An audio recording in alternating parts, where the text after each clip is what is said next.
He chose not to retreat. He chose death. Iran is facing pressure from multiple directions. US and Israeli forces are striking its military targets. Attacks and counterattacks are being spread all across the region. This is not just a war. This is a situation where a country being pushed from all sides. And more than 2,000 years ago, a legendary Chinese army faced exactly the same situation.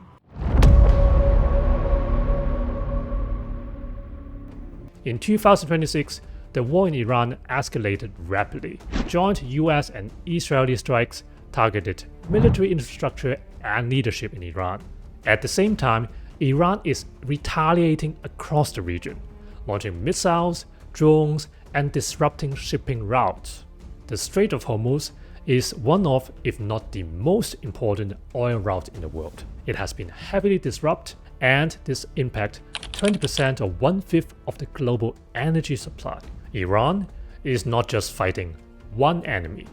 It is facing pressure from multiple fronts. In ancient China, this kind of situation has a name. But in order to understand it, we must go back over 2,000 years. In year 202 BC, at the end of a brutal civil war, one of the greatest generals in China, Xiang Yu, was trapped. His army was surrounded by forces of Liu Bang.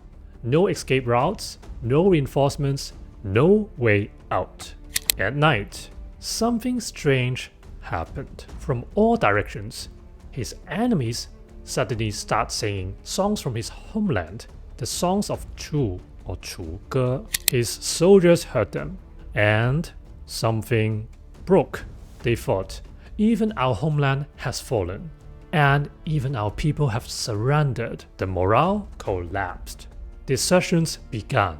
Xiang Yu realized the truth. He is not just surrounded physically, but psychologically as well. This was the final blow. He led a last desperate charge and managed to fought his way out briefly. But in the end, standing by the Wu River, he chose not to retreat. He chose death.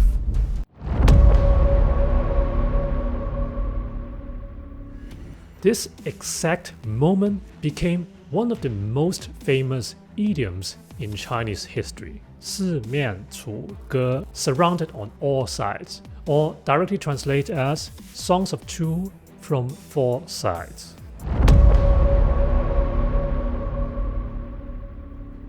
Now, come back to today. Iran is under sustained military and political pressure.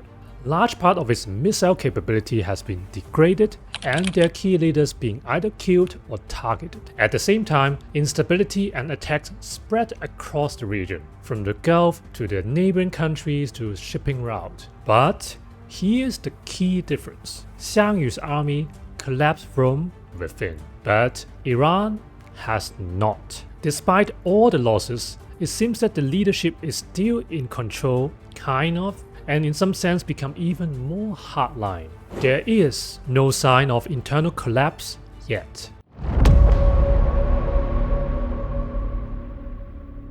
So the question is, will this end up like Xiang Yu 2,000 years ago, collapsing from within because of the pressure from multiple fronts? Or will this take a completely different path because history does not repeat itself? Sometimes the best way to understand the present is to look back into the past. Subscribe now if you want to hear more crazy historical stories that can help us to predict what will happen in the modern world. Leave me in the comments below what kind of crazy Chinese stories you want to hear about.